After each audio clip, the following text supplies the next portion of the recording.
Okay, so we need to come up with traditions to make people spend money.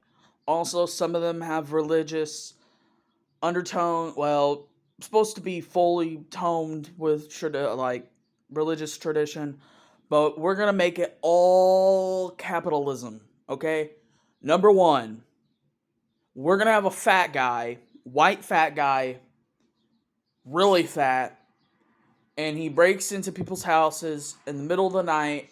He knows when you're sleeping. He knows when you're awake. He knows everything. He's a creep. But it's not going to sound that way because he's supposed to be making sure you're naughty or nice all year round. And he's going to break through your chimney. If you don't have a chimney, well, that's kind of weird. But he's going to get in there somehow. And he's going to place presents. And he's going to eat the cookies and milk that you set out with a note for him. There you go. I'm going to call that Christmas. Next up, isn't that a little weird, man? I don't think children are going to like that.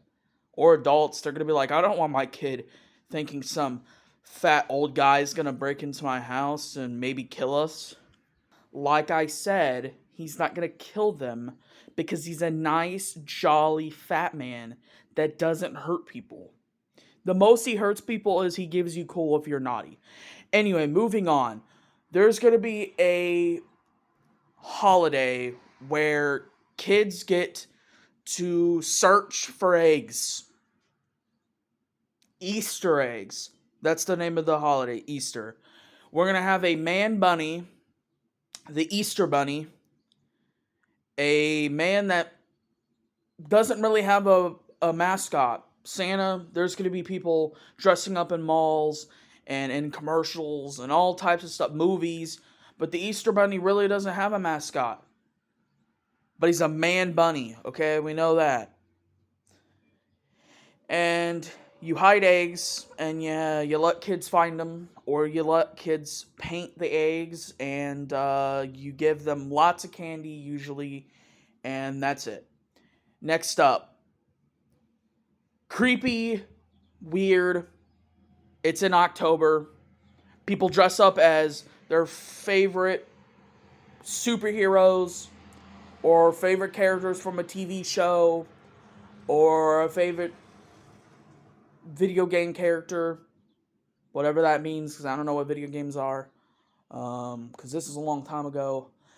And we're gonna have a lot of people dressing up and going up to doors and knocking and saying trick or treat, and the person inside has a bowl of candy, and you grab a candy out, and yeah, it's pretty weird. Most people, if somebody walks up to the door, you're either getting shot or stabbed or brutally beat because you're not supposed to be there. That's not your property. But for this one day, only everybody can go up to somebody's door, knock, and say trick or treat, and it totally be normal.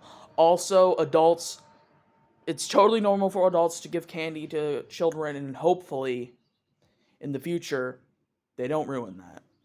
Anyway, moving on. I think these are really weird holidays. Why are they all for basically children? Are there any holidays for adults? For people like us, fully grown? Okay. Yeah.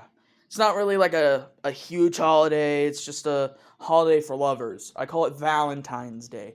It's where you can have all the sex you want, but also you're supposed to ask somebody to be your Valentine and you give them a gift, and that's mainly it. But usually people go on maybe Valentine dates and stuff. But yeah, it's usually if you're like already with someone, sex all day long. Or if like you have a crush on somebody and they ask you to be the Valentine, sex for the first time. Anyway, next up, that's an adult one, but kids can participate, but don't make it weird. Anyway, next holiday. Um the New Year's, when the year gets over, we're gonna get drunk, get plowed. There you go. That's basically it. We're gonna watch a little ball drop, and then everybody's gonna go crazy and kiss someone. I don't know why we kiss, but we're gonna kiss. And yeah, I think that's all. I might be missing some, so maybe a part two. But yeah. Peace out, man. My name's Jimmy. I created all holidays. Don't look it up. Definitely not the guy that made all the holidays. Peace.